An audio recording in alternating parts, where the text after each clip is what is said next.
after a trip to Kyiv, the first such US visit since President Putin launched his invasion in February. Mr. Blinken said a sovereign, independent Ukraine would still be around long after the Russian leader had gone.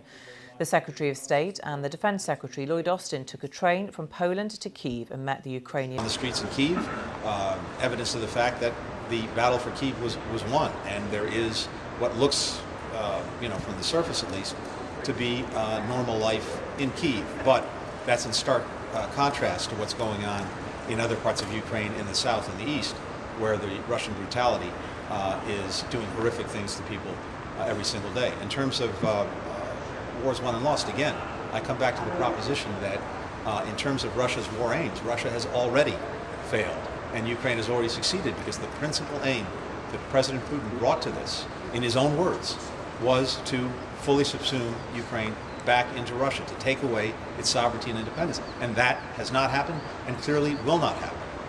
Is believing that you can win. And so they believe that we can win. We believe that we can win. They can win if they have the right equipment, the right support.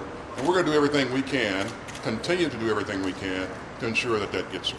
So we're engaged with the Chad, engaged with the Minister of Defense, and as this fight evolves, their needs will change. And so as those needs change, we'd like to be one step ahead, but we're going to be responsive to what the Chad and the Ahmad believe. Yeah, absolutely. I mean, the United States has been, without question, the biggest backer of Ukraine, of its war effort, and that's been financial. A huge amount of money, more announced yesterday, $3.7 billion in total, and an extra $700 million yesterday. But there's significance in the visuals of them being here. It says something about how they think the war is going. The fact, although they haven't reopened the embassy, they say they're going to look at doing it. The Americans are quite cautious with the security of their people, and so whereas other embassies have reopened already, the Americans are going to move some people back into the country. But it does tell you what they think the direction of travel in this war is. They think that Kiev is safe enough for two of their most senior officials to come and visit, and that tells you that they think the war is going in Ukraine's direction. And the language was very important, talking about us, really clearly stating their absolute shoulder-to-shoulder support with Ukraine. Yeah, absolutely. I think actually he got his words a little muddled there and said us when he probably was talking about the Ukrainians. But yes, they are absolutely in lockstep on this. They're providing as much support as they say they can. Also, words of suggesting that the Russians had failed in their objective. I thought that was quite interesting as well, that the Ukrainians, just by holding on, just by defending the capital, the Ukrainians, he said, had already won.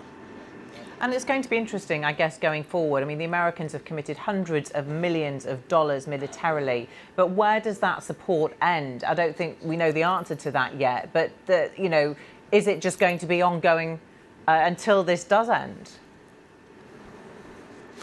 I think, given the amount of money they've put in, it seems the Americans are all in on this one.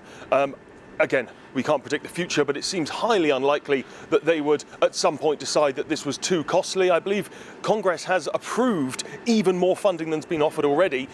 So yes, the funding probably will keep going as long as the Ukrainians are able to fight. I thought there was one other quite interesting point from the press conference. A journalist asked the Secretary of State and Secretary of Defense about weapons that were going missing or that were being lost and abandoned and ending up in the hands of the Russians.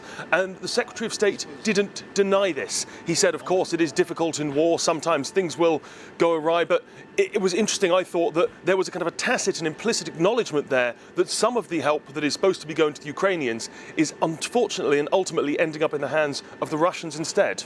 And it's going to be interesting.